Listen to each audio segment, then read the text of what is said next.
Hello everyone, learn with Savita Jaiswal channel में आप सभी का स्वागत है। तो आज हम लोग पढ़ेंगे अर्थालंकार के बारे में। मैंने पिछले वीडियो पे आप लोग को अलंकार के भेद तो उसके बारे में पढ़ाई हूँ। तो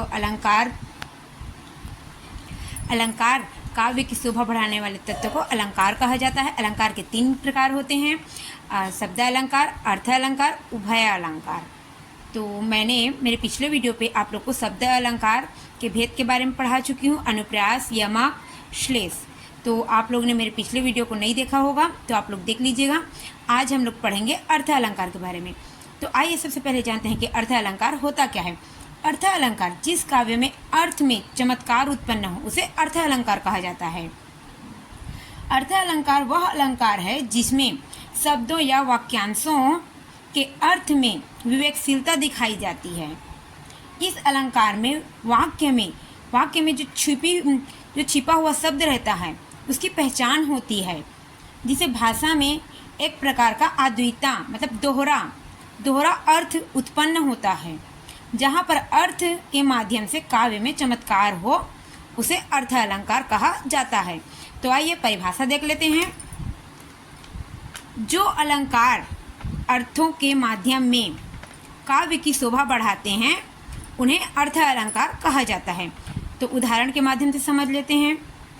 बड़े न हुजे गुनगुन बिनु, बड़े न हुजे गुनन बिनु, बिरत बड़ाई पाए, कहत धतुरे सो कनक, गहनो गड़ो न जाए। इसका अर्थ होता है कोई भी बिना गुड़ के बड़ा नहीं होता है। कोई भी बिना गुड़ के बड़ा नहीं होता है। बिना गुड़ के बड़ाई नहीं पा सकते। बिना गुड़ के बड़ाई कोई भी नहीं पा सकता। जैसे धतूरे को भी कनक कहते हैं, धतूरे को कनक कहा जाता है, लेकिन धतूरे से गहने नहीं गाड़ा जा सकता। धतूरे से गहने नहीं गाड़ा जा सकता। वही कनक सोने को भी कहा जाता है। अतः यहाँ पर नाम एक होने से गुड़ तो नहीं आ जाता, किसी का गुड़ किसी पर नहीं आ जाता। ये हुए हम लोग के अर्थ अलंकार के परिभाषा, उदाहरण और परिभाषा। तो आइए देख लेते हैं अलंकार के प्रकार के बारे में। अर्थ अलंकार के प्रकार, तो एक एक करके अर्थ अलंकार के प्रकार के बारे में देखते हैं। फर्स्ट है आप लोग का उपमा अलंकार। जब दो अलग अलग वस्तुओं में उनके रूप, गुण व समान धर्म के कारण समानता दिखाई जाती है, वहाँ पर उपमा अलंकार होता है। उपमा अर्थात तुलना करना या समानता बताना, तुलना या समानता बताना। जैसे कि जहाँ एक वस्तु या प्राणी की तुलना किसी दूसरी वस्तु या प्राणी से की जाए वहाँ उपमा अलंकार होता है। सरल शब्द में कहें तो जब दो अलग अलग वस्तुओं को एक समान बताने का प्रयास किया जाए वहाँ पर उपमा अलंकार होता है। तो उदाहरण के माध्यम से समझ लेते हैं। उदाहरण है, सागर सा गंभीर हृदय हो, गिरी सा ऊंचा हो जिसका मन। तो यहाँ पर जो सागर और गिरी है वो क्या है? उपमान है। वो क्या है? उपमान है। उसके बाद जो आपका मन और हृदय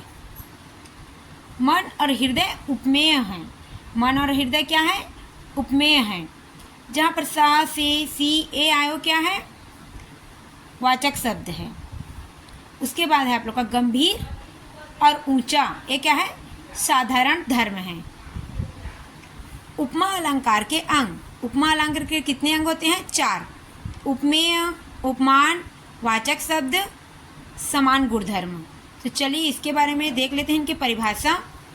उपमेय, जिसकी तुलना की जाए। उपमेय क्या होता है? जिसकी तुलना की जाए, जिसकी उपमा दी जाती है उसे उपमेय कहते हैं। जिसकी उपमा दी जाती है उसे उपमेय कहते हैं। जिसकी तुलना करते हैं उसे उपमेय कहते हैं।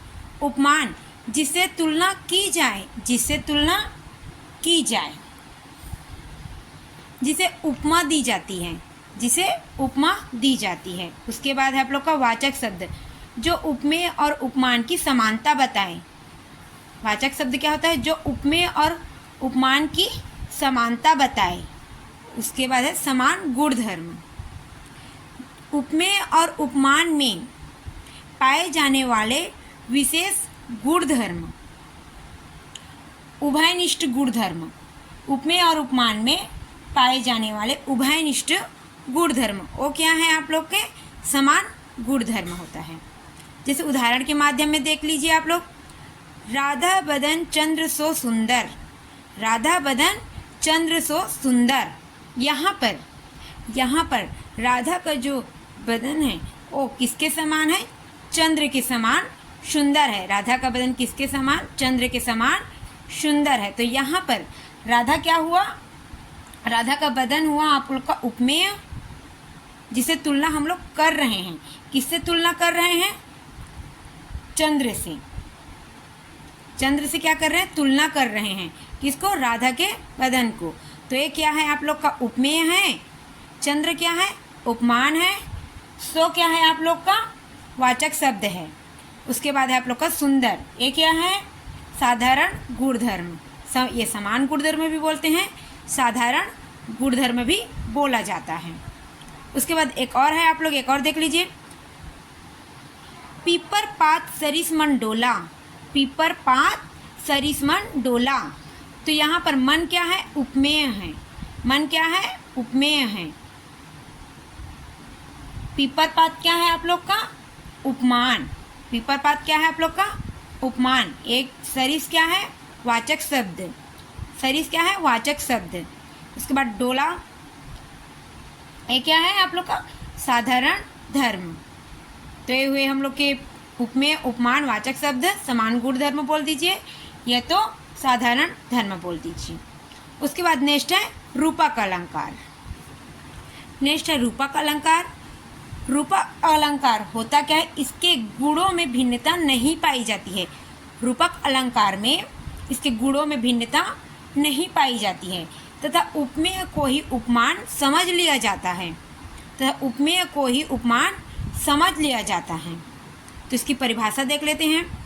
जब किसी भी वस्तु उपमेय को किसी दूसरे वस्तु उपमान के समान बताया जाता है और उसमें कोई अंतर नहीं रह जाता, वह क्या है? रूपक अलंकार होता है। वह क्या होता है? रूपक अलंकार होता है। उदाहरण के माध्यम से देख लीजिए आप लोग। चरण सरोज पखारन लागा। चरण सरोज पखारन लागा। इसका अर्थ क्या हुआ? इस पंक्ति में चरण, पैर, चरण को क्या बोला जाता है? पैर को सरोज, कमल, कमल के समान माना गया है। यहाँ पर बताया गया है या माना गया है। पैर को कमल के समान बताया गया है यहाँ पर। ये क्या है आप लोग का? रूपक अलंकार। एक और है, देख लीजिए। पायो जी मैंने, यहाँ पर राम रहेगा, रुकिए। पायो जी मैंने राम रतन धन पायो। इस पंक्ति पे राम रतन को ही धन बता दिया गया है। राम रतन को ही धन बता दिया गया है। राम रतन क्या है यहाँ पर? उपमेय। राम रतन क्या है यहाँ पर? उपमेय है। धन क्या है? उपमान का आरोप है। धन क्या है? उपमान का आरोप है। एवं दोनों में अभिन्नता मतलब समानता बताई गई है। यहाँ पर दोनों में समानता बताई गई है। उसके बाद नेक्स्ट है आप लोग का उत्प्रेक्षा अलंकार। उसके बाद नेक्स्ट है उत्प्रेक्षा अलंकार। यहाँ पर जहाँ उपमेय में उपमान होने की संभावना या कल्पना की जाती है, इसमें क्या होता है? उपमेय में उपमान होने की संभावना या कल्पना की जाती है, वहाँ क्या होता है? उत्प्रेक्षा अलंकार होता है। उत्प्रेक्षा अलंकार की पहचान कैसे कर सकते हैं हम लोग? जहाँ पर जनु, मनु, यू, मानो, मानो, मनाहूँ आदि ये शब्द आते हैं, तो वहाँ पर क्या होता है? उत्प्रेक्षा अलंकार होता है। उदाहरण के माध्यम से समझ लेते हैं इसको। अति कटु वचन कहत कंकई। अति कटु वचन कहत कंकई। महानु महानु लोन जरे पर देही। अर्थात इसका अर्थ ये हुआ कंकई के कटु वचन की पीड़ा को जली हुई देह पर नमक लगाने जैसा संभावना या कल्पना की जा रही है। यहाँ पर कंकई जो कटु वचन बोल रही है वह पीड़ा में जली नमक देह शरीर पर नमक छिड़कने जैसा संभव हो रहा है, उसके कटु वचन कड़वे शब्द से। उसके बाद एक और उदाहरण है, यह नदी चांदी की धारा है, यह नदी चांदी की धारा है। यहाँ नदी के बहते पानी को चांदी की धारा के रूप में कल्पना की जा रही है। यहाँ जो नदी के पानी जो बह रही है उसे किससे कल्पना की जा रही है? चांदी की धारा से कल्पना की जा रही है। उत्प्रेक्षा अलंकार का एक और उदाहरण है, मेरे आंसू मोती हैं, मेरे आंसू मोती हैं। यहाँ पर आंसू के बूंदों को मोती के रूप में कल्पना की जा रही है यहाँ पर। उसके बाद नेक्स्ट है आप लोग का संदेह अलंकार। संदेह अलंकार क्या होता है? जहाँ तक अंतिम तक संदेह बना रहता है, उस पर क्या रहता है? अंतिम तक संदेह बना रहता है, वो क्या है आप लोग का? संदेह अलंकार है। यह निश्चय नहीं हो पाता कि उपमान वास्तव में उपमेय है या नहीं, यह निश्चय नहीं हो पाता। जब यह द्विधा बनी रहती है तो यह क्या है? संदेह अलंकार होता है। जहाँ पर किसी व्यक्ति या वस्तु को देखकर यह संदेह बना रहे, वहाँ संदेह अलंकार होता है। इसकी परिभाषा देख लेते हैं। जब उपमेय और उपमान में समानता देखकर यह तय नहीं हो पाता है कि उपमान वास्तव में उपमेय है या नहीं, जब यह द्विधा बनती है तब वहाँ संदेह अलंकार होता है।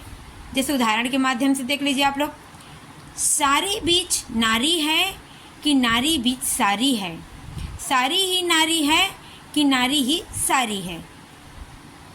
दिए गए उदाहरण पे यहाँ पर इस उदाहरण पे यह बताया जा रहा है, या ये उदाहरण है हम लोग का महाभारत पे, जब द्रौपदी का चीरहरण होता है।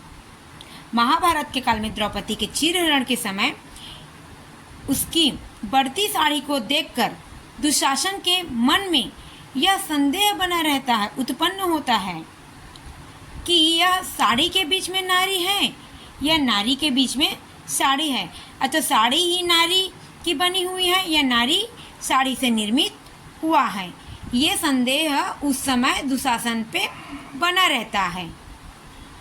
उसके बाद नेक्स्ट उदाहरण है, लक्ष्मण ने उर्मिला जी के लिए कहा था, रामायण वाला है। तो ये देख लीजिए आप लोग, यह काया है यह शेष उसी की छाया, यह काया है यह शेष उसी की छाया, क्षण भरे उनकी कुछ नहीं समझ में आया। इस उदाहरण का अर्थ है कि दुबली पतली उर्मिला को देखकर लक्ष्मण यह निश्चय नहीं कर सके कि यह उर्मिला की काया है या उनका शरीर, यहाँ पर संदेह बना हुआ है। तो यहाँ संदेह अलंकार में अंतिम क्षण तक संदेह बना रहता है कि ये उपमेय उपमान में समानता देखकर यह तय नहीं हो पाता कि यह उपमान वास्तव में उपमेय है या नहीं है। तो यहाँ पर क्या है? संदेह अलंकार होता है। उसके बाद नेक्स्ट है अतिशयोक्ति अलंकार। उसके बाद नेक्स्ट है अतिशयोक्ति अलंकार। यहाँ पर किसी भी बात का वर्णन बहुत बढ़ा चढ़ाकर किया जाता है, किसी भी बात को बढ़ा चढ़ाकर बताते हैं, यहाँ पर क्या होता है? अतिशयोक्ति अलंकार होता है। तो अतिशयोक्ति शब्द दो शब्दों से मिलकर बना है, अतिशय धन उक्त। तो अतिशय का अर्थ होता है बहुत अधिक, तथा उक्त का अर्थ होता है किसी बात को बढ़ा चढ़ाकर कहना। अर्थात जब किसी व्यक्ति या वस्तु का वर्णन करने में लोक समाज की सीमा या मर्यादा टूट जाए तो उसे अतिशयोक्ति अलंकार कहा जाता है। जहाँ पर किसी भी व्यक्ति या वस्तु का विस्तार पूर्वक बढ़ा चढ़ाकर किसी बात को बताते हैं, वहाँ पर कौन सा अलंकार होता है? अतिशयोक्ति अलंकार होता है। तो अतिशयोक्ति अलंकार के उदाहरण देख लीजिए। हनुमान की पूंछ में लग न पाई आग, लंका सगरी जल गई, गए निशाचर भाग। तो इसका अर्थ होता है यहाँ पर कि अभी हनुमान की पूंछ में आग लग ही नहीं पाई है। हनुमान के पूंछ में आग लगने से पहले ही पूरी लंका जलकर खाक हो गई। तो यहाँ पर हनुमान के पूंछ पे आग लग ही नहीं पाई है, लेकिन लंका पूरी जलकर खाक हो गई और सभी राक्षस यहाँ से भाग खड़े हो गए। ये बात बिल्कुल असंभव है। जब आग ही नहीं लगी है हनुमान की पूंछ पर, तो लंका कैसे जल सकेगी? यहाँ पर हनुमान की पूंछ पे आग ही नहीं लगी है और यहाँ पर बोला जा रहा है कि लंका जल गई। उसके बाद क्या है? यहाँ पर निशाचर पहले से ही चलकर भाग गए, ऐसा बोला जा रहा है। यहाँ पर मतलब किसी भी बात को बढ़ा चढ़ाकर बोला जा रहा है। उसी पर दूसरा उदाहरण है, ये भी देख लीजिए आप लोग। छुवत टूट रघुपति न दोसु, मुनि बिनु काज करी अकत रोशु। यहाँ पर सीता स्वयंवर पे जब लक्ष्मण पिनाक धनुष टूटने पर परशुराम जी को कह रहे थे कि धनुष टूटने में श्री राम जी का कोई दोष नहीं है, यह तो उनके छूने मात्र से ही टूट गया। यहाँ क्या है? अतिशयोक्ति अलंकार है, क्योंकि छूने से कभी धनुष नहीं टूटता है। तो यहाँ पर लक्ष्मण जी परशुराम जी को बात को बढ़ा चढ़ाकर बोल रहे हैं कि श्री राम जी के धनुष छूने से ही धनुष टूट गया। तो ये क्या है? अतिशयोक्ति अलंकार का उदाहरण है। नेक्स्ट है आप लोग का भ्रांतिमान अलंकार। जहाँ पर भ्रम पैदा हो, जहाँ पर क्या हो? भ्रम पैदा हो। जहाँ समानता के कारण किसी वस्तु में उपमेय में अन्य वस्तुओं का उपमान का भ्रम हो जाए। सादृश्य के कारण प्रस्तुत वस्तु में अप्रस्तुति वस्तु के निश्चयात्मक ज्ञान के भ्रांतिमान अलंकार होता है। यहाँ पर किसी भी वस्तु को देखकर अन्य वस्तु या दूसरा वस्तु समझ लेना, ये क्या है आप लोग का? भ्रांतिमान अलंकार होता है। जब दो वस्तुओं में फर्क ना कर पाना, जैसे कि एक वस्तु को दूसरी वस्तु समझ लेना, ये क्या है आप लोग का? भ्रांतिमान अलंकार होता है। जैसे पहले तो परिभाषा देख लीजिए। जब ब्रह्मवंश किसी वस्तु को देखकर उसके समान किसी अन्य वस्तु का भ्रम पैदा हो जाए, तो वहाँ पर क्या है? भ्रांतिमान अलंकार होता है। जैसे जानी श्याम घनश्याम को नाच उठे मनमोर, जानी श्याम घनश्याम को नाच उठे वनमोर। तो यहाँ पर जो घनश्याम का अर्थ क्या है? बादल को श्याम जानकर या समझकर जंगल में जो मोर है वो नाच उठते हैं। तो यहाँ पर एक वस्तु को दूसरी वस्तु समझ लेते हैं, इसीलिए जो मोर है वो नाच उठते हैं कि बादल छा गया करके। तो यहाँ पर बादल को श्याम समझकर जंगल के मोर नाच उठते हैं। भ्रांतिमान अलंकार में बस इतना ही है। तो नेक्स्ट वीडियो में मिलते हैं। Thank you, bye bye, take care, धन्यवाद।